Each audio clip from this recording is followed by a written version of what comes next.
आजादी की चिंगारी शुरू हुई और सबसे पहले आजादी का सपना देखने वाला मंगल पांडे था, जिसने क्या है फांसी के फंदे पर अपनी जान को न्यौछावर कर दिया। और उसका सपना ये 100 साल बाद लगभग 1947 ईस्वी को पूरा हुआ था।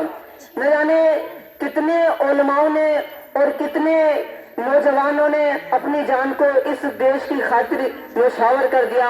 और हम जो आजादी की सांस यहाँ ले रहे हैं, न जाने कितने उलमाओं ने, कितने नौजवानों ने, कितने भाइयों ने अपने जान को न्यौछावर कर दिया और वीर गति को प्राप्त हो गए, हमें आजादी दे गए। हम आजादी की सांस यहाँ ले रहे हैं तो सब उनकी ही बदौलत है।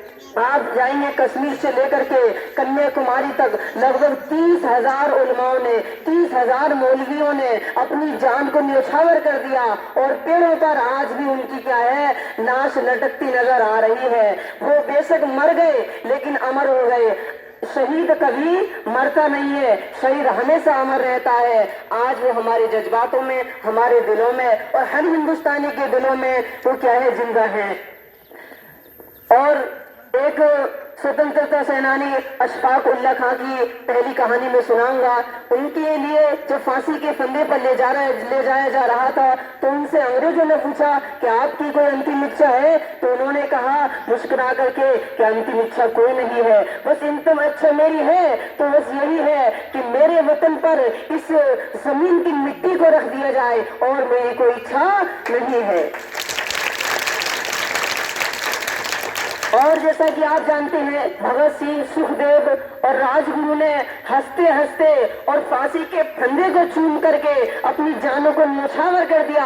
वो जानते थे कि हम बेशक न रहे, हमारे आने वाली औलाद, हमारे आने वाली नस्ल आजादी की सांस ले सकेगी। और उनका ये सपना पूरा हुआ। और आज दोस्तों आप देख भी रहे हैं, पहले राजतंत्र था, अंग्रेजों के गुलाम थे, आज हम एक लोकतंत्र सरकार में आ चुके हैं और एक लोकतांत्रिक सरकार बना चुके हैं। आज हर हिंदुस्तानी का और हर नागरिक का ये दायित्व है, ये कर्तव्य है कि अपनी मर्जी के अनुसार राजा को चुनेगा। कोई भी राजा अपनी जबरदस्ती नहीं कर सकता है।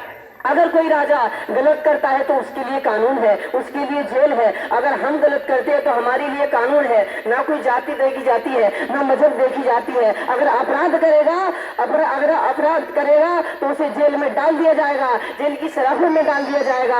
और अगर हम अपराध करेंगे तो हमें भी जेल की सलाखों में डाल दिया जाएगा। लेकिन प्यारे दोस्तों, ये उस समय नहीं था। अगर उस समय तो काले गोरे की भेद नीति थी, उस समय सिर्फ अमीर और गरीब की भेद नीति थी। अगर क्या है, जो चापलूस थे अंग्रेजों के, उनके लिए कोई कानून था? कोई कानून था ही नहीं। और जो अंग्रेज शैतानी करते, जो अंग्रेज अत्याचार करते, उनके लिए कोई शैतानी नहीं है, उनके लिए कोई भी क्या है, नियम कानून नहीं है। लेकिन जब हम भारतीय अगर एक कदम अपनी स्वतंत्रता के लिए जाएं तो उनके लिए क्या है, कानून बना दिए जाते, उन्हें जेल में डाल दिया जाता और उन्हें उम्र कैद कर दी जाती। न जाने कितने भारतीयों को जेल की सलाखों में डाल दिया गया और उन्हें फिर क्या है, आजादी की सांस उन्होंने न देखी और उन्हें क्या है, हमेशा के लिए वीर गति को प्राप्त हो गई।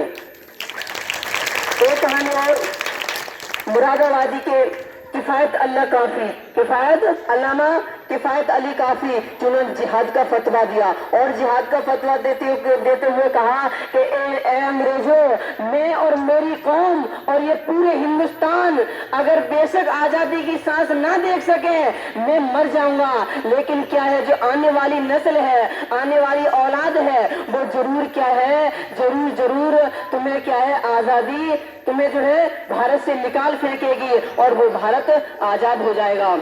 दोस्तों, आज हम स्वतंत्रता दिवस के यानी 77 साल पूरे हो चुके हैं और राजतंत्र से लेकर के हम लोकतांत्रिक सरकार में आ चुके हैं। देखो, राजतंत्र का मतलब जो होता है, राजतंत्र का मतलब होता है कि राजा के ही द्वारा सारी चीजें की जाती हैं। राजा के लिए कोई कानून नहीं होता। अगर राजा गलत भी करता है, पाप भी करता है, गुनाह भी करता है तो उसके लिए कोई कानून नहीं है। अगर जनता गुनाह करे, जनता पाप करे, जनता गलत काम करे तो उसके लिए जेलों में डाल दिया जाता है। तो आप जो है अब लोकतांत्रिक सरकार है, और लोकतांत्रिक सरकार का मतलब है कि जनता के द्वारा चुनी गई सरकार, यानी जनता खुद तय करेगी कि राजा कौन होगा। सभी के लिए कानून बराबर दिए जाते हैं कि अगर अमीर है या गरीब है, अमीर गरीब को नहीं मार सकता है क्योंकि वहां पुलिस बुला ली जाती है, क्योंकि ये लोकतांत्रिक सरकार में हम जी रहे हैं।